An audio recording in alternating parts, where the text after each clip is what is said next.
السلام علیکم ورحمۃ اللہ وبرکاتہ۔ الحمد للہ نحمدہ ونستعینہ ونستغفرہ ونؤمن بہ ونتوکل علیہ ونعوذ باللہ من شرور انفسنا ومن سیئات اعمالنا من یہد اللہ فلا مضل لہ ومن یضلل فلا ہادی لہ ونشهد أن لا إله إلا الله وحده لا شريك له ونشهد أن محمدًا عبده ورسوله أرسل بالحق بشيرا ونذيرا وداعيا إلى الله بإذنه وسراجا منيرا اللهم صل على محمد وعلى آل محمد وبارك وسلم۔ قابل احترام بزرگوں، عزیز نوجوان ساتھیوں،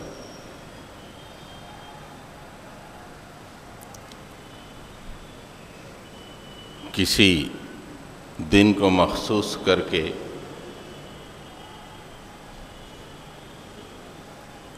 کسی بہانے کے تحت جشن منانا یہ اسلام کے چوکٹے سے باہر ہے۔ اللہ تعالیٰ نے خوشی منانے کے طریقے بتا دیے ہیں۔ خوشی منانے کا طریقہ یہ ہے کہ آدمی پاکی اختیار کرے اور وضو کرے اور اللہ تعالیٰ کے سامنے سجدہ ریز ہو جائے، اس کا شکر بجا لائے۔ اسلام میں اظہار خوشی کا یہ طریقہ ہے۔ پھر شکر گزاری کے اظہار کے لیے اللہ کے بندوں پر خرچ کرے، کھلے خرچ کرے، چھپے خرچ کرے، غریبوں کی داد رسی کرے، بیواؤں کی سرپرستی کرے، یتیموں کو آسرا دے۔ یہ تمام اسلام کے دائرے میں اظہار خوشی کے طریقے ہیں۔ دیگر تمام جو طریقے اظہار خوشی کے ہیں یہ دنیا والوں نے ایجاد کیے ہیں، اور اگر اہل ایمان ان طریقوں سے اپنی خوشی کا اظہار کر رہے ہیں تو وہ اسلامی نقطہ نظر سے صحیح نہیں ہے۔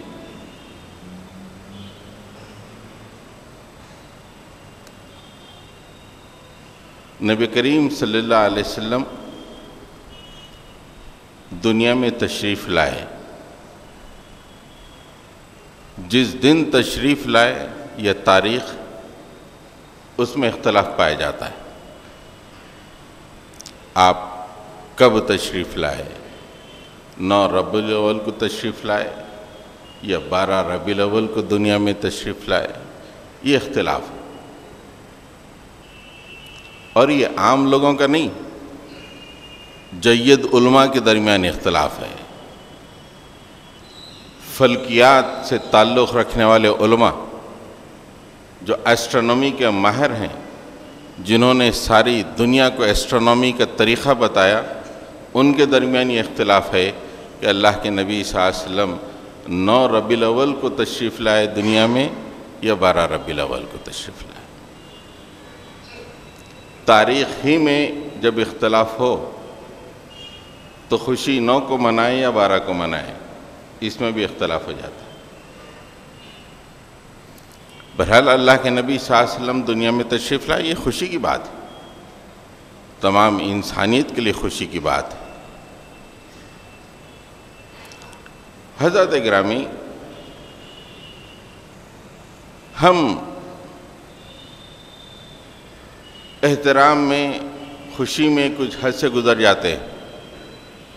عام طور پہ 3 معاملات میں آدمی ذرا ضرورت سے زیادہ گزر جاتا ہے۔ ایک احترام میں ضرورت سے زیادہ آگے بڑھ جاتا ہے، دوسرا خوشی کے موقع پر، اور تیسرا غم کے موقع پر۔ اسلام آیا ہی اس لیے ہے کہ آدمی عام زندگی میں اور یہ تینوں مواقع پر، خوشی، غم اور تقدس، یہ تینوں معاملے میں اعتدال کی روش اختیار کرے۔ نبی کریم صلی اللہ علیہ وسلم کے معاملے میں امت مسلمہ جو عجم کی ہے، افراط و تفریط کے شکار ہے۔ اس معاملے میں غور کرنا چاہیے کہ ہم عدل کے چوکٹے میں رہ کر اپنے تقدس کا اظہار کر رہے ہیں، خوشی کا اظہار کر رہے ہیں، یا ہم آپے سے باہر ہو رہے ہیں۔ اللہ کے نبی صلی اللہ علیہ وسلم جو دنیا میں تشریف لائے، اس کا ایک عظیم مقصد ہے۔ گزشتہ جمعہ میں نے اس عظیم مقصد کی طرف آپ کی توجہ مبذول کروائی تھی، اور سیرت النبی سے تمام حوالے بھی دیے تھے تاکہ بات مکمل طور پر واضح ہو جائے۔ آج ہم اللہ کے نبی صلی اللہ علیہ وسلم کی بعثت کا ایک دوسرا مقصد جو قرآن مجید سے واضح ہوتا ہے وہ آپ کے سامنے رکھتے ہیں۔ اللہ کے نبی صلی اللہ علیہ وسلم کی بعثت کا مقصد اللہ تعالیٰ نے قرآن مجید میں بہت ساری مقامات پہ بتایا ہے۔ آج کا میرا جو موضوع ہے، اس موضوع کے مطابق جو بعثت کا مقصد ہے، اس کو اللہ تعالیٰ نے 4 جگہ پہ اس کا ذکر کیا ہے۔ سب سے پہلے اللہ کے خلیل حضرت ابراہیم علیہ السلام کی دعا کی شکل میں اللہ تعالیٰ نے اس کا تذکرہ کیا ہے کہ اللہ کے رسول دنیا میں کیوں تشریف لائے۔ حضرت ابراہیم علیہ السلام نے خانہ کعبہ، مرکز توحید، تمام مسلمانوں کے مرکز کی تعمیر کرتے ہوئے دعا کی تھی، اور اس دعا میں یہ بات تھی، ربنا وابعث فیہم رسولا منہم یتلو علیہم آیاتک ویعلمہم الکتاب والحکمت ویزکیہم انک انت العزیز الحکیم۔ اس سے پہلے بھی دعا کی 2 آیتیں ہیں، لیکن موضوع کے مطابق میں نے یہ بات آپ کے سامنے رکھی کہ حضرت ابراہیم علیہ السلام، حضرت اسماعیل علیہ السلام خانہ کعبہ جیسی عظیم الشان اللہ کے گھر کی تعمیر فرما رہے تھے، اور اس تعمیر کو کرتے کرتے دعا مانگ رہے تھے کہ مالک میری اولاد میں سے، میری امت میں سے، انہی کی جنس سے، باضابطہ جنس فیہم، انہی کی جنس سے ایک نبی کو، ایک رسول کو اٹھائیے، اور وہ رسول 4 کام انجام دے۔ یتلو علیہم آیاتک، ان کے سامنے تیری آیتوں کو پڑھے، سنائے، وَيُعَلِّمُهُمُ الْكِتَابَ وَالْحِكْمَةَ، اور کتاب و حکمت کی تعلیم سے سرفراز کرے، اور وَيُزَكِّيهِمْ، اور لوگوں کا تزکیہ کرے، اِنَّكَ أَنْتَ الْعَزِيزُ الْحَكِيمُ، مالک تو زبردست ہے اور حکمت والا ہے، میری اس دعا کو زمین پر قبول فرمائیے اور ایک نبی کو روانہ فرمائیے۔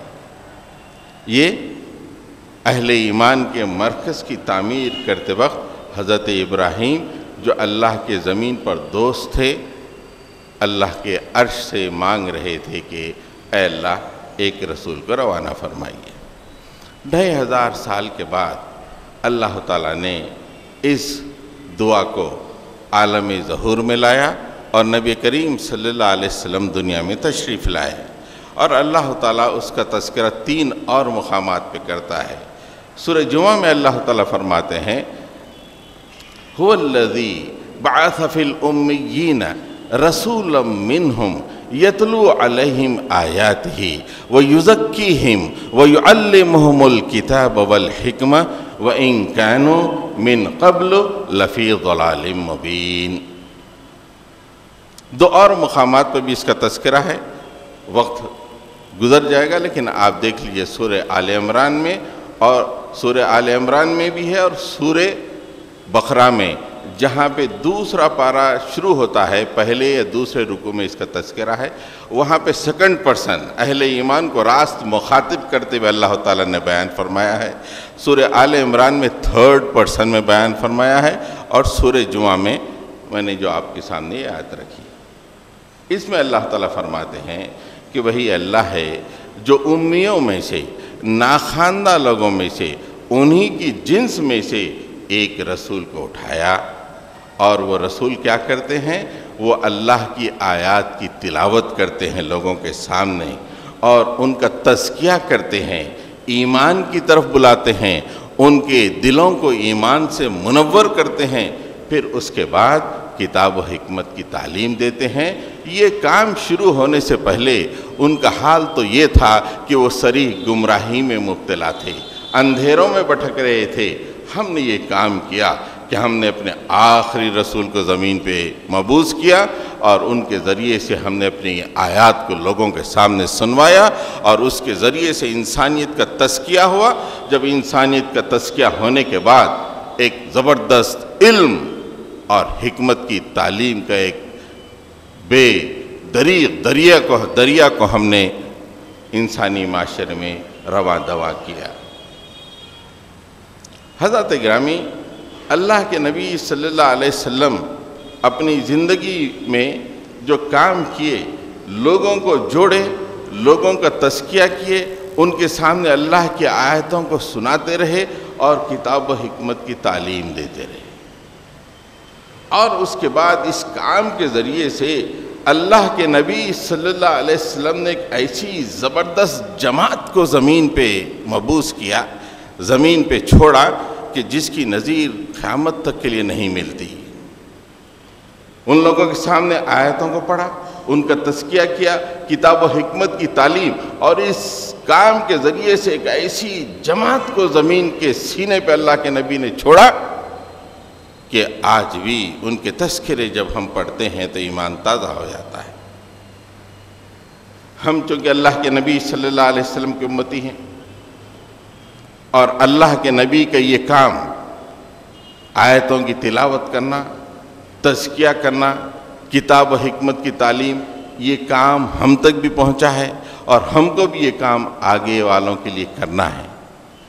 تو اس موقع پر میں یہ بتانا چاہتا ہوں کہ اللہ کے نبی صلی اللہ علیہ وسلم کے ذریعے سے جو جماعت، اس کام کے ذریعے سے جو جماعت زمین پر وجود میں آئی، ان کے اندر جو کیفیات تھیں، کیا وہ کیفیات ہمارے اندر بھی موجود ہیں؟ تھوڑا سا ہم کمپیریزن کر لیں تو ہم اچھی طرح سمجھ جائیں گے کہ ہم کہاں ٹھہرے ہوئے۔ کچھ پیسے خرچ کر کے دعوتیں کر دینا آسان ہے، خمخمے لگا کے جشن کا اظہار کرنا تو بہت آسان ہے، لیکن اللہ کے نبی کے کام کے ذریعے سے جو جماعت بنی، اور اس جماعت کی جو خصوصیات ہیں، جو ہماری صف اول ہے، اور وہ خصوصیات ہمارے اندر آج موجود ہیں یا نہیں؟ تو اگر ہیں تو ہم کو اللہ کا شکر ادا کرنا چاہیے، اگر نہیں ہے تو اس بات کا خیال کرنا چاہیے کہ کل اللہ کے نبی صلی اللہ علیہ وسلم قیامت پہ ہم کو کیسے پہچانیں گے؟ جس کام کے ذریعے سے اللہ کے نبی نے جن صحابہ کی جماعت کی تشکیل دی، جن کا تزکیہ کیا، جن کے اندر وہ بہترین خصوصیات کو پیدا کیا، اگر وہ خصوصیات ہماری زندگیوں میں نہیں ہیں تو اللہ کے نبی ہم کو کیسے پہچانیں گے؟ اللہ کے نبی تو کہیں گے کہ میں نے اپنے کام کو مکمل کیا، اس کام پہ 1,25,000 صحابہ نے گواہی دی، اور اس عظیم الشان جلسے کے اندر میں نے یہ ذمہ داری ان کے کندھوں پہ ڈالی کہ جو یہاں موجود ہے ان باتوں کو دوسروں تک پہنچائے جو یہاں پہ نہیں ہے، اور میرے صحابہ نے بھی کوئی غلطی نہیں کی، یہاں تک کہ نسلاً در نسلیں میری امت چلتی رہی۔ کیا بات کی آنے والی امت میں بھی یہ خصوصیات موجود ہیں؟ یہ بہت بڑا کوشچن مارک ہے بات کے آنے والوں کے لیے۔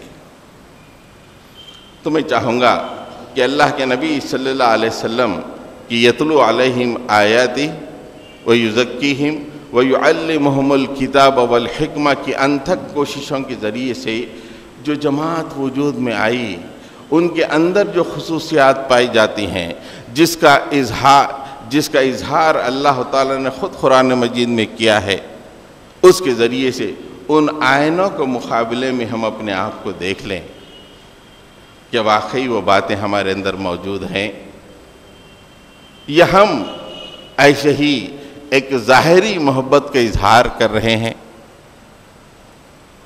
آج دنیا کے پاس بس یہی ہے کہ کچھ ظاہر الگ باطن الگ، ظاہر میں کچھ کر دو باطن کچھ اور ہے، اور کہ ہم بھی اسی حساب میں نبی کریم صلی اللہ علیہ وسلم سے محبت کا اظہار کر رہے ہیں۔ آئیے اللہ کے نبی صلی اللہ علیہ وسلم نے جن صحابہ کی تربیت فرمائی، جن کا تزکیہ فرمایا، کتاب و حکمت کی تعلیم کے ذریعے سے ان کو بہترین انسان زمین پہ بنایا، ان کا تذکرہ ایک مقام پہ اللہ تعالیٰ اس طرح فرماتا ہے، ان ربک یعلم انک تقوم ادنی من ثلثی اللیل ونصفہ وثلثہ وطائفۃ من الذین معک۔ اللہ تعالیٰ فرماتے ہیں، اے نبی، تمہارا رب جانتا ہے کہ تم رات میں 2/3 حصہ یا رات کا آدھا حصہ یا رات کا 1/3 حصہ تم ہی نہیں، وَطَائِفَةٌ مِّنَ الَّذِينَ مَعَكَ، تمہارے صحابہ میں سے ایک بہت بڑی جماعت یہ کام تمہارے ساتھ انجام دیتی ہے کہ وہ جماعت بھی رات کا 2/3 یا آدھا حصہ یا 1/3 حصہ اللہ کی عبادت میں گزارتی ہے۔ یہ یتلو علیہم آیاتی ویزکیہم ویعلمہم الکتاب والحکمہ کے ذریعے سے جو جماعت زمین پہ نمودار ہوئی، اس کی راحتوں کی ایک جھلکی اللہ تعالیٰ بیان فرماتے ہیں کہ وَطَائِفَةٌ مِّنَ الَّذِينَ مَعَكَ، اے نبی ہم نے تو صرف آپ کو حکم دیا تھا، لیکن آپ کے تزکیے کا کام اتنا زوردار تھا، اتنا پائیدار تھا کہ صرف آپ کو یہ حکم بجا لانا چاہیے تھا، لیکن آپ کی ایک جماعت بھی رات کے 2/3 یا کبھی آدھا حصہ یا 1/3 حصہ ہمارے سامنے گزارتی ہے۔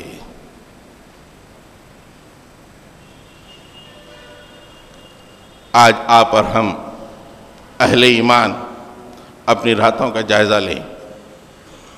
اللہ کے نبی کی وہی تزکیے کی باتیں ہم تک پہنچی ہیں، وہی قرآن مجید ہمارے پاس ہے، وہی کتاب و حکمت کی تعلیم ہمارے پاس ہمارے اسلاف نے مہیا فرما دی ہے۔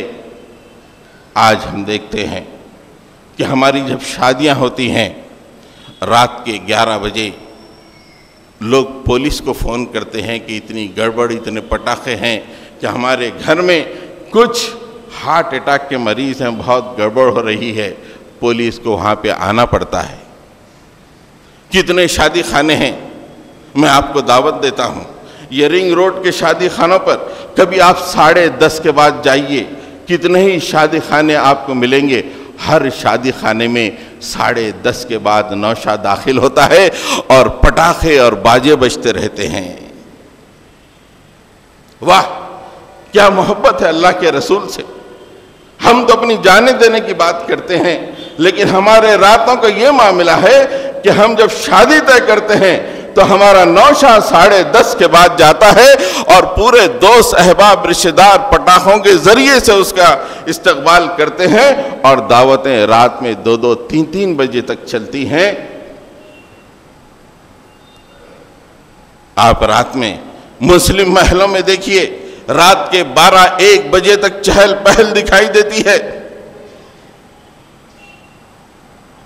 اور ہم یہ کہتے ہیں کہ رسول اللہ صلی اللہ علیہ وسلم پہ ہم اپنی جانوں کو فدا کرتے ہیں.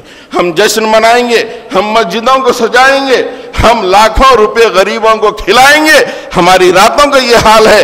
اللہ تعالیٰ قرآن مجید میں کہتا ہے کہ اے نبی, جس جماعت کی آپ نے تربیت فرمائی, آپ نے تزکیہ کیا ہے, اس کی راتوں کا یہ حال ہے. اتنا زیادہ مناسب نہیں. تم کو دن میں تجارت کرنی پڑتی ہے, دن میں جہاد کرنا پڑتا ہے. اتنا زیادہ مت جاگو, تھوڑا کم کر لو. جتنا آسانی سے قرآن پڑھ سکتے ہو پڑھ لیا کرو.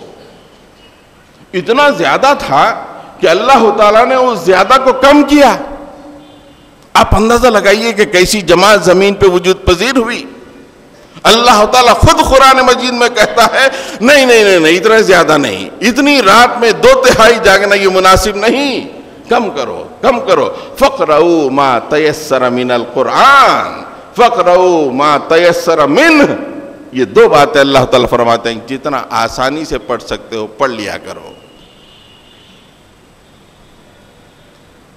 حضرات گرامی, اگر کسی کو جشن منانا ہے, جشن کو اٹھائے رکھے آخرت کے لیے, جبکہ وہ شخص رسول اللہ سے ملاقات کرے گا, اس شخص کو دیکھ کر رسول اللہ کے چہرے پہ مسکان آئے گی, وہ وقت ہوگا جشن کا. یہ خمخموں کا جشن نہیں, یہ راتوں کو جاگ کر جلسے کرنے کا یہ جشن نہیں. یہ جشن تو وہ جشن ہے کہ امت مسلمہ رسول اللہ سے ملاقات کرے اور اس امت اور اس گروہ کو دیکھ کے رسول اللہ کے چہرے پہ مسکراہٹ نمودار ہو. That is the place, that is the time of rejoice. وہ وقت ہے جشن منانے کا. اللہ کے نبی صلی اللہ علیہ وسلم جن صحابہ کی تربیت فرمائے, ان کا تزکیہ فرمائے, ایک اور مقام پر ان صحابہ کا تذکرہ ہے. اس آئینے کے مقابلے میں ہم اپنے آپ کو رکھ کے دیکھ لیں.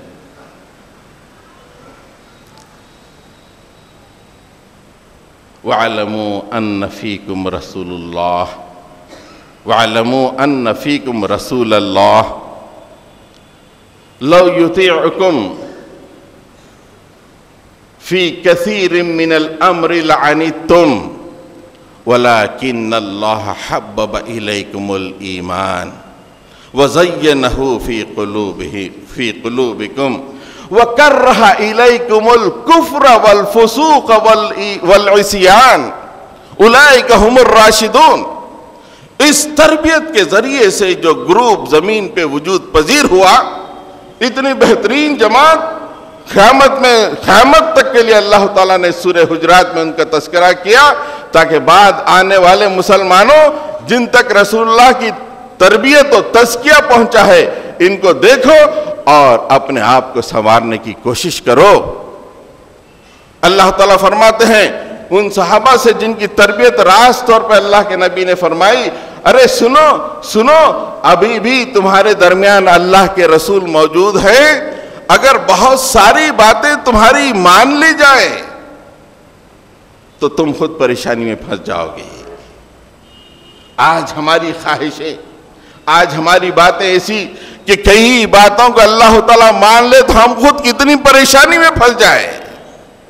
یہی بات کو ان تربیت یافتہ صحابہ سے اللہ تعالیٰ فرماتے ہیں لو یطیعکم فی کثیر من الامر لعنتم. اگر تمہاری بہت ساری باتوں کو مان لیا جائے تو تم خود پریشانی میں پھنس جاؤ, لیکن ہمارے نبی کی تربیت کے ذریعے سے تمہارا کیا حال ہوا, وَلَكِنَّ اللَّهَ حَبَّبَ إِلَيْكُمُ الْإِيمَانَ وَزَيَّنَهُ فِي قُلُوبِهِمْ. تزکیے کے نتیجے میں, تلاوت قرآن کے نتیجے میں, تعلیم و کتاب و حکمت کی تعلیم کے نتیجے میں تمہارے سینے میں ایمان داخل ہو گیا اور یہ ایمان تمہیں بہت زیادہ دل پسند ہے. وَزَيَّنَهُ فِي قُلُوبِهِمْ. ایمان بہت زیادہ پسند ہے تمہیں, یہ ایمان تمہارے سینوں میں داخل ہوا.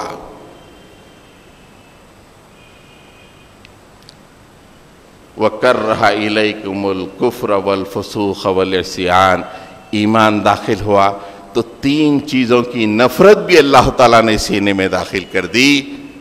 کیا وہ تین چیزوں کی نفرت ہمارے پاس موجود ہے؟ ہم کو دیکھنا چاہیے۔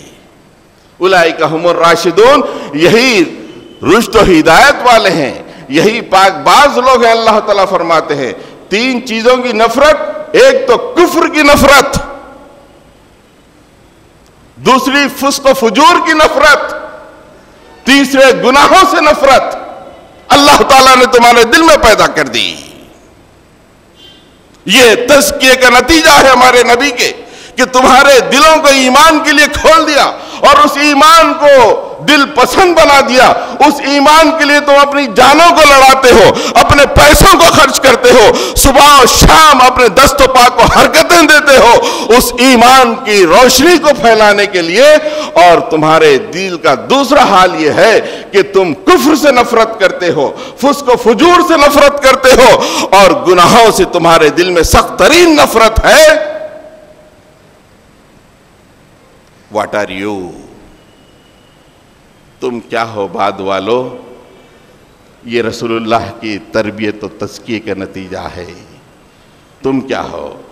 ایمان تو ہے، لیکن ایمان کی وہ چوٹی جس تک پہنچنا ہر مومن کے لیے ضروری ہے، اس چوٹی تک تم پہنچنے کی کوشش کر رہے ہو، یا بس یوں ہی اپنے نرم گرم ایمان پہ خوشی و طمانیت کا اظہار کر رہے ہو؟ کیا تمہارے دل میں کفر سے نفرت ہے؟ کیا تم فسق و فجور سے ویسے ہی نفرت کرتے ہو جیسے صحابہ کرام کرتے ہیں؟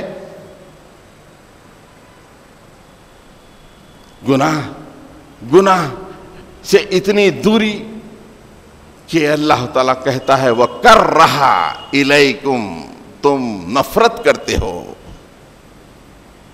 آج ہم اپنی نوجوان نسل کو دیکھتے ہیں، فسق و فجور ان کی زندگی کا لازمہ بنا ہوا ہے۔ ٹی وی دیکھنا جوان تو جوان، ہر مسلمان اپنے لیے لازم سمجھتا ہے۔ باطل نے اہل ایمان کے ایمان پہ ڈاکہ ڈالنے کے لیے اہل ایمان کے گھروں تک ناچ گانے کو پہنچایا، اور اس ناچ گانے کی اہم ترین شے کو ہم اپنی زندگیوں میں ایک اہم ترین مقام دے چکے ہیں۔ مجھے آپ بتائیے، بہت سارے لوگ اس کی مخالفت کرتے ہیں کہ ٹی وی کے سے کیسے جدائی ہو سکتی ہے آج کے زمانے میں۔ کوئی بھی چینل لے لیں، اللہ یہ کہ کچھ اسلامی چینل ہو، ان کو چھوڑ کر کوئی بھی چینل لیجئے، کوئی بھی چینل میں 2 منٹ ایسے گزرے جہاں پہ کسی عریاں عورت کو نہ بتایا گیا ہو۔ بتا، یہ فسق و فجور نہیں ہے کہ آدمی نماز بھی پڑھے اور جا کے ٹی وی کے سامنے عریاں عورت کو بھی دیکھے؟ یہ وہ ڈاکہ ہے جو مسلمانوں کے گھروں میں مسلمان نوجوانوں کے ایمان پہ ڈاکہ ڈالا جا رہا ہے۔ حضرات گرامی، اللہ تعالیٰ نے نبی کریم صلی اللہ علیہ وسلم کے تزکیے کے ذریعے سے جس امت کو زمین پہ رکھا، ان کے بارے میں اللہ تعالیٰ فرماتا ہے کہ انتہائی نفرت کفر سے ہے ان کو، انتہائی نفرت فسق و فجور سے ہے ان کو، اور گناہوں سے وہ بہت دور رہتے ہیں۔ کیا ہمارا یہی حال ہے؟ لائٹ کی چوری غیر اہم ہے ہمارے لیے، چوری ہی ہمارے پاس نہیں مانی جاتی۔ ہمارے پاس بہت ساری چیزیں جائز ہیں، اگر اس کے خلاف کچھ کہا جائے تو لڑائی جھگڑا ہو جائے گا۔ اس لیے حق بات کہو۔ آج کے زمانے میں حق کے مقابلے میں اہل ایمان کی صفوں سے پہلوان کھڑے ہو جائیں گے، بولیں گے تم نے یہ بات کیسے کہی۔ سوچنا چاہیے کہ آج ہم جشن منا رہے ہیں، کل ہم اللہ کے نبی کے دربار میں پہنچیں گے، اللہ کے نبی ہم سے پوچھیں گے کہ میں نے ایک ایسی امت کو زمین پہ چھوڑا تھا جو کفر سے، جو فسق و فجور سے، جو گناہوں سے نفرت کرتی تھی، تمہاری زندگی میں کیا حال تھا میرے امتی؟ ذرا بتاؤ، کتنی فلمیں تم نے دیکھیں، کتنے ایوارڈوں کی تقریبیں تم نے دیکھیں، کتنے گھنٹے تم نے ٹی وی کے سامنے پوری زندگی میں گزارے؟ ہاں، دل کو تو تم بہلاتے رہے کہ آج کے دور میں کیا یہ باتیں ہو سکتی ہیں؟ اگر آج کے دور میں نہیں ہو سکتی ہیں تو تمہیں مرنا بھی نہیں چاہیے تھا، اس سے کہ وہ پہلے والے مرتے تھے، آج کے دور کے لوگ کیسے مریں گے؟ جب پہلے دور والے مرتے تھے تو جو اصول ان کے لیے ہے، اگر لوگ آج بھی مرتے ہیں تو ان کے لیے بھی وہی اصول ہونا چاہیے، اس لیے کہ سب کو مر کے اللہ کے دربار میں پہنچنا ہے۔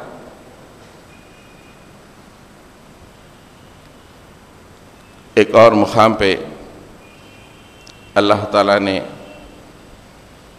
ان لوگوں کا تذکرہ کیا ہے جن کے اللہ کے نبی صلی اللہ علیہ وسلم نے تربیت فرمائی، جن کے اوپر یتلو علیہم آیاتہ ویزکیہم ویعلمہم الکتاب والحکمہ کے اثرات تھے۔ وہ ایسے اثرات کہ آج ہم اتنے سال گزرنے کے باوجود بھی ہم مسلمان ہیں، انہی اثرات کا نتیجہ ہے۔ ایک اور آئینہ قرآن مجید سے ہمارے سامنے آتا ہے، للفقراء المہاجرین الذین اخرجوا من دیارہم واموالہم یبتغون فضلا من اللہ ورضوانا وینصرون اللہ ورسولہ اولئک ہم الصادقون۔ سورہ حشر میں تربیت یافتہ 3 گروہوں کا تذکرہ کیا گیا ہے۔ 3 گروہوں میں سے کم ایک گروہ کی طرح ہم ہیں۔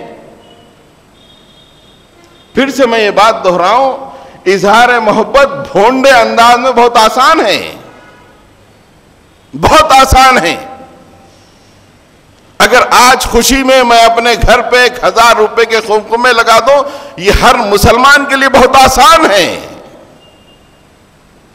لیکن اللہ کے نبی کے احکامات اور شریعت کے دائرے میں رہتے ہوئے، اللہ کے نبی صلی اللہ علیہ وسلم کی اطاعت کرتے ہوئے اپنی زندگیوں سے ایسے نور اور ضیاء کو لوگوں کے درمیان پیش کیا جائے کہ لوگ متاثر ہو جائیں اور دائرہ اسلام میں آئیں، یہ اللہ کے نبی سے محبت کا طریقہ ہے۔ اللہ تعالیٰ اس گروہ کا، پہلے گروہ کا تذکرہ فرماتے ہیں کہ مہاجرین جو ایمان کو انہوں نے قبول کیا، صرف یہی بات تھی، اللہ کے نبی نے آیتیں پڑھی، تزکیہ کیا، وہ لوگ ایمان قبول کیا، یہی جرم ان کا، اور کچھ نہیں۔ نتیجہ کیا ہوا؟ اخرجوا من دیارہم واموالہم، وہ اپنے گھروں سے اور اپنے مالوں سے نکالے گئے۔ نہیں، آپ نہیں رہ سکتے ہماری بستی میں، آپ کے کاروبار نہیں چل سکتے ہماری بستی میں، گیٹ لاسٹ، نکلو یہاں سے۔ اخرجوا، نکالے گئے، وہ خود نہیں نکلے بلکہ نکالے گئے۔ مکے کی بہترین زندگی، جہاں پہ ماؤں نے انہیں جنا تھا، جہاں ان کے کاروبار موجود تھے، ان گلیوں سے وہ مانوس تھے، اس علاقے سے مانوس تھے، لیکن انہوں نے یہ کیا کہ اللہ کے نبی صلی اللہ علیہ وسلم کے تزکیے کو انہوں نے قبول کیا۔ نتیجہ یہ ہوا کہ مکے کے لوگوں نے انہیں کہا کہ نکل جاؤ، اور مدینہ پہنچنے کے بعد ان کی زندگیوں کا حال یہ ہے کہ صبح و شام بس ایک ہی کام، یبتغون فضلا من اللہ ورضوانا، اللہ کے فضل کو اور اس کی رضا کو تلاش کرنے کی کوشش، ایک ایک لمحہ اسی کام کے لیے گزر رہا ہے، اللہ کی رضا حاصل ہو جائے، اللہ کی رضا حاصل ہو جائے۔ یہ نہیں کہ میں نے اتنی بڑی قربانی دی ہے، مکے سے مدینہ اپنی تجارت کو چھوڑ کر آیا ہوں، یہ کمپلیسنسی ان کے اندر نہیں تھی، بلکہ مدینہ پہنچنے کے باوجود وہ ہمیشہ اللہ کی رضا کے طالب دکھائی دیتے تھے۔ اور اس کے بعد اللہ تعالیٰ کہتا ہے وَيَنْصُرُونَ اللَّهَ وَرَسُولَهُ، ایوری ٹائم اللہ اور اس کے رسول کی نصرت کے لیے ایور ریڈی رہتے تھے، ہمیشہ تیار رہتے تھے۔ نہ کاروبار انہیں روکتے تھے، نہ بیوی بچے انہیں روکتے تھے، نہ گھریلو ضروریات کی ذمہ داری انہیں روکتی تھی، ہمیشہ ریڈی رہتے تھے اللہ اور اس کے رسول کی حمایت کے لیے۔ اللہ تعالیٰ کہتے ہیں کہ اولئک ھم الصادقون، ہمارے پاس سچائی کا یہ معیار ہے جی، ایمان کا دعویٰ اگر تم کرو، اگر سچے ہو تو یہ معیار ہے ہمارے پاس۔ یہ تربیت کا نتیجہ ہے، اللہ کے نبی صلی اللہ علیہ وسلم کی محبت کا نتیجہ ہے۔ مسلمانوں کے دوسرے گروہ کا تذکرہ ہے، والذین تبوؤا الدار والایمان من قبلہم یحبون من ہاجر الیہم ولا یجدون فی صدورہم حاجۃ مما اوتوا ویؤثرون علی انفسہم ولو کان بہم خصاصہ ومن یوق شح نفسہ فاولئک ھم المفلحون۔ انصار جو رسول اللہ صلی اللہ علیہ وسلم کی تربیت کے نتیجے میں ایک ایسی زبردست جماعت بن گئے تھے، ایمان کی چٹان بن گئے تھے، مکے سے سینکڑوں لوگ ہجرت کر کے مدینہ آئے تھے، ان کے اوپر بہت بڑا بوجھ آ چکا تھا، اس کے باوجود بھی ان کا حال یہ تھا کہ وہ مہاجرین سے بے انتہا محبت کرتے تھے۔ آج دین کے معاملے میں خرچ کرنا ہمارے لیے انتہائی ناگوار، اپنی ساکھ کو جمانے کے لیے، بہتر سے بہتر انتظام کرنے کے لیے لاکھوں روپے خرچ کرو، ہمارے لیے بہت آسان، اس لیے کہ وہ دعوت لوگ دیکھیں گے تو اس کے چرچے ہوں گے۔ لیکن اللہ کے لیے پیسے خرچ کرنا اور اللہ کے راستے میں جو لگے ہوئے ہیں ان سے محبت کرنا، یہ انتہائی ہمارے لیے ناگوار، اور دعویٰ رسول اللہ کے ہم محبت کرنے والے، آمدنیاں لاکھوں ہزاروں کی، اللہ کے راستے میں خرچ 10-20 روپے، واہ کیا محبت! اور وہ لوگ جو اللہ کے کام کے لیے زمین پہ لگے ہوئے ہیں، ان کے مقابلے میں پیسوں کو خرچ کیا جائے، ان کے کاموں میں رکاوٹ پیدا کی جائے، اس کے لیے تو ہم آگے رہتے ہیں،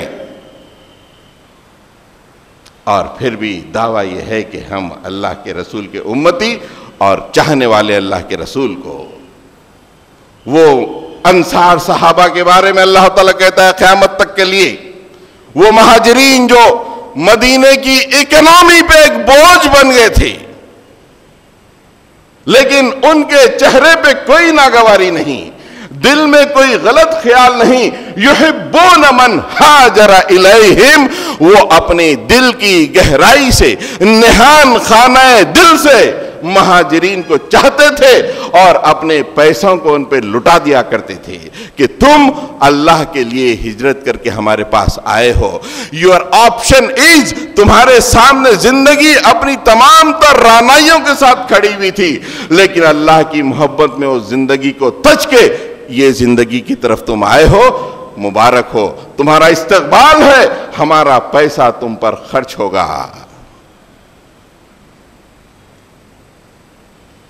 وَلَا يَجِدُونَ فِي صُدُورِهِمْ حَاجَةً مِّمَّا أُوتُوا، جب کبھی بھی کوئی مال تمام مسلمانوں کے درمیان بٹنے کے لیے آئے، اس طرح کا اگر کوئی مال آ جائے تو ہر ایک کے دل میں خواہش کہ مجھے ملنا چاہیے، مجھے ملنا چاہیے۔ ان کے دلوں کا حال اللہ تعالیٰ یوں بیان کرتے ہیں کہ اس طرح کا کوئی مال آ بھی جاتا ہے مدینے میں جو تمام مسلمانوں میں جس کو بٹنا ہے، اس کی حاجت تک وہ دل میں محسوس نہیں کرتے، خواہش کی ہلکی انگڑائی ان کے دلوں میں نہیں آئے گی۔ کیا دل ہے دوستو، کیا محبت ہے۔ ہم حج پہ گئے تھے ایک دفعہ، اسی جگہ پر جہاں پہ یہ لوگ بسا کرتے تھے کہ دل کے اندر چاہت خواہش کی انگڑائی تک نہیں. اسی علاقے میں کچھ لوگ لا کے کوئی چیز بانٹتے تھے تو لوگ ایک دوسرے سے سبقت کر کے کول ڈرنکس ایک کو ایک لینا چاہیے, جا کے 5 لے کے آ رہے ہیں. ایک ادنا سا نقشہ یہ تو وہاں پہ کھلے عام دکھائی دیا. ہماری تمام کی زندگیوں میں یہی حال ہے, مجھے زیادہ ملے اور سب کچھ ملے, میرے میاں بھائی کو, مسلمان بھائی کو کچھ نہ ملے. یہ معاملہ ہر گھر میں, ہر خاندان میں, ہر محلے میں اور مسلمانوں کے ہر علاقے میں.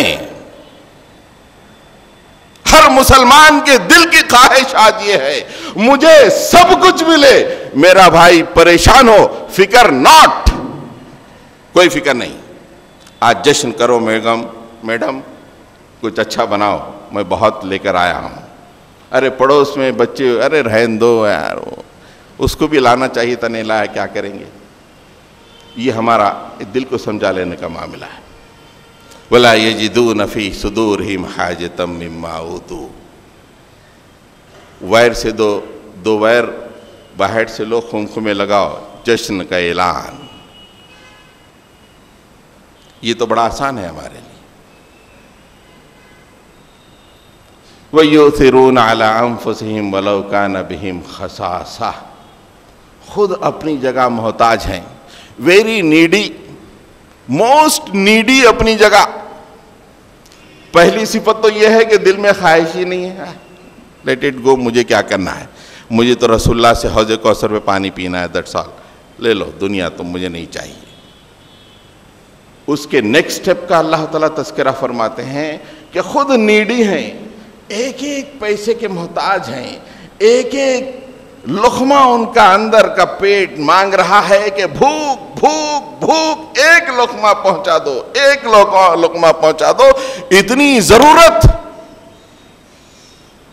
ضرورت کے اس مرحلے میں رہتے ہوئے بھی اللہ تعالیٰ فرماتے ہیں کہ لوگوں کی ضرورتوں کو اپنی ضرورتوں پہ فوقیت دیتے ہیں, ترجیح.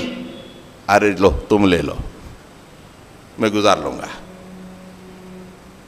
یتلو علیہم آیاتہ ویزکیہم ویعلمہم الکتاب کا دنیا میں ظہور اس طرح ہوتا ہے.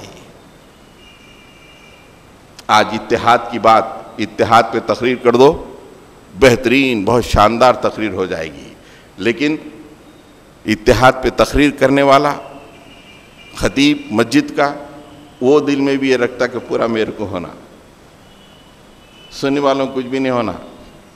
سننے والے بولتے ابا میرے کو پورا آنا, خطیب تو بولانا, سو کچھ بھی نہیں ملنا. ہر ایک کا یہی عالم. دوسروں کو تنقید کرنا بہت آسان ہے. سب سے پہلے میں ٹھہر جاؤں آئینے کے سامنے, کتنا برہنہ ہوں مجھے اچھی طرح معلوم ہو جائے گا. اس لیے کہ یہ وہ آئینہ ہے جس آئینے کی بنیاد پہ اللہ تعالیٰ قیامت میں فیصلہ کرنے والے ہیں. میری زبانی باتوں پر یا میرے زمین پہ لوگوں کو بتانے کے اظہار کے جو اعمال ہوں گے اس پہ فیصلہ نہیں ہوگا. فیصلہ تو اسی پہ ہوگا جو دل کی گہرائی سے نکلتا ہے, جو اللہ تعالیٰ نکال کے لانے والے ہیں. وَمَن يُوقَ شُحَّ نَفْسِهِ فَأُولَٰئِكَ هُمُ الْمُفْلِحُونَ. اللہ تعالیٰ نے بالکل ایک سٹینڈرڈ فریز بنا دیا کہ اللہ تعالیٰ نے جس کو تنگی دل سے بچا لیا وہی کامیاب ہونے والا ہے. جس کے دل میں تنگی نہیں وہی کامیاب.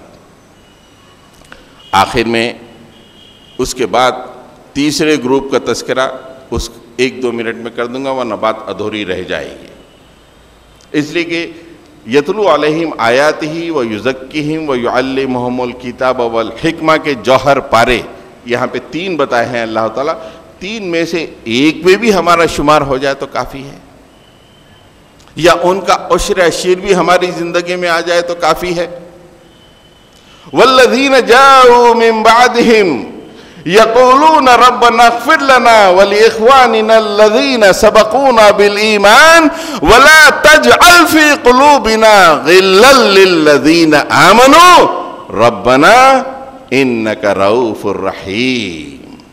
بعد والے آئے, پہلے مہاجرین, پھر انصار, اس کے بعد والے آ کے انہوں نے ایمان کو قبول کیا. والذین جاؤوا من بعدہم، مہاجرین اور انصار کے بعد کچھ لوگ آ کے ایمان قبول کیے. ان کا عالم کیا ہے؟ کیا دعا کر رہے ہیں؟ ربنا اغفر لنا مالک، ہمارے مغفرت کر دے. وَلِإِخْوَانِنَا الَّذِينَ سَبَقُونَا بِالْإِيمَانِ، اور ہم سے پہلے جو ایمان میں سبقت کیے ہیں ایمان لانے میں، ان کی بھی مغفرت فرما دے مالک. اور اس کے بعد دل کو کھول کے رکھ دیا اللہ تعالیٰ نے. یہ بات یاد رکھیے کہ دعا میں آدمی اللہ کے سامنے اکیلا ہوتا ہے، دل کی ہر بات زبان پہ ہوتی ہے. وَلَا تَجْعَلْ فِي قُلُوبِنَا غِلًّا لِلَّذِينَ آمَنُوا، مالک ہمارے دل میں اہل ایمان کے لیے کوئی تنگی یا کوئی غلط بات مت رکھ میرے مولا. کوئی بھی اہل ایمان جسے ایمان کا اظہار کر دیا، اس کے لیے اس سینے میں جو دل ہے ذرّی برابر تنگی اور غلط غل نہ رکھ. غل کا مطلب یہ ہے نیگیٹو خیال، نیگیٹو منفی خیال، اسے غل کہتے ہیں. یہ ان کی دعائیں ہیں، وہ تربیت کا نتیجہ ہے. آج ہمارا حال یہ ہے کہ ہر مسلمان کے سینے میں کسی نہ کسی اہل ایمان کے لیے برائی، نفرت، اس کے خلاف، کیا بڑا کیا چھوٹا، زبان پہ ایمان اور دل میں اہل ایمان کی نفرت. اور ہم یہ اللہ کے نبی سے محبت کا اظہار کرتے ہیں. اہل ایمان کوئی بھی غلطی کر دے کوئی بات نہیں، اللہ ان کا دیکھنے والا. اس دل میں نفرت کیوں؟ یہ نفرت کب پیدا ہوتی ہے؟ جب یہ خیال ہو کہ سب کچھ مجھے، سامنے والے کے لیے کچھ نہیں. اگر یہ خیال ہو اور سامنے والے کو کچھ مل جائے، یہاں پہ نفرت شروع ہو جاتی ہے. اللہ تعالیٰ اس تیسرے گروہ کا تذکرہ فرماتے ہیں، وَلَا تَجْعَلْ فِي قُلُوبِنَا، مالک اپنے راتوں کی دعاؤں میں اللہ سے مانگ رہے ہیں. ہم کیا مانگتے؟ مالک بچہ ویزا کے لیے کوشش کر رہا، اس کو پہنچا دے. بچی کی شادی نہیں ہوئی، وہ کروا دے. کاروبار آج ذرا مان پڑ گیا، اچھا کر دے. ہماری پوری دعائیں یہ دنیا کی حد تک. وہاں کتنی عظیم الشان دعا رات میں اٹھ کے اللہ سے مانگ رہے ہیں. مالک یہ سینہ اتنا کشادہ کر دے کہ اس میں کسی مومن کے لیے کوئی غل، کوئی نیگیٹو پوائنٹ نہ رکھ، کوئی نیگیٹو خیال نہ رکھ. مالک کیا بلند ترین لوگ، کیا بلند ترین تربیت، کیا شاندار تزکیہ، کیا رسول اللہ سے محبت. ربنا، اے ہمارے رب، انکا رؤوف الرحیم، بے شک تو بہت مہربان ہے اور حکمت والا ہے. حضرت گرامی، اظہار محبت یا جشن تو بہت آسان ہے منانا، اور یہ دنیا کی دوسری قوموں کا طریقہ ہے. اہل ایمان کا طریقہ یہ ہے کہ یہ جشن اس وقت اٹھا کے رکھتا ہے جب فائنل کامیابی حاصل ہوتی. اور اہل ایمان کو کوشش کرنی چاہیے کہ اپنے جشن، اپنی خوشیوں کو مؤخر کرے. جب ہماری سانسیں ختم ہو کے پھر سے اللہ تعالیٰ زندہ کریں گے اس وقت تک کے لیے، اور اس موقع پر اللہ کے رسول ہمیں دیکھ لے اور رسول اللہ کے چہرے پہ مسکان آ جائے. واہ، میری تربیت کا، میرے تزکیے کا جوہر میرے 1400 سال بعد سے اٹھ کے آ رہا ہے. مبارک ہو، تمہارا استقبال ہے میرے امتی. یہ اللہ کے نبی کہہ دے، اس سے بڑی کامیابی اور جشن کا مقام اور کیا ہونا چاہیے. حضرات گرامی، اللہ تعالیٰ سے ہم دعا فرمائیں کہ اللہ تعالیٰ ہمارے اندر یہ کیفیات پیدا کرے، ہمارے اندر یہ باتیں پیدا کرے. ذرا زور سے بولو آمین. اگر میں یہ بولتا مالک ہمارے کو بہت مال عطا فرما، تجارت اچھی ہو، بہت آمین ہوتا. اللہ کے نبی صحابہ کے طریقے پہ آمین آمین کہیں سن لیں گے اللہ میاں. یہ ہمارا کیفیت ہے. دعاؤں میں بھی ہمارا یہ معاملہ ہے. اللہ تعالیٰ ہمیں دنیا و آخرت میں کامیاب فرمائے، اور ایسے کامیاب فرمائے جیسے صحابہ کرام کی زندگیاں کامیاب تھیں، اور انہیں صحابہ کرام کی زندگیوں پہ چلنے کی توفیق عطا فرما، اور قیامت میں رسول اللہ کے ہاتھ سے حوض کوثر نصیب فرما۔ رب اغفر ورحم وانت خیر الراحمین، صلی اللہ تعالیٰ علی خیر خلق۔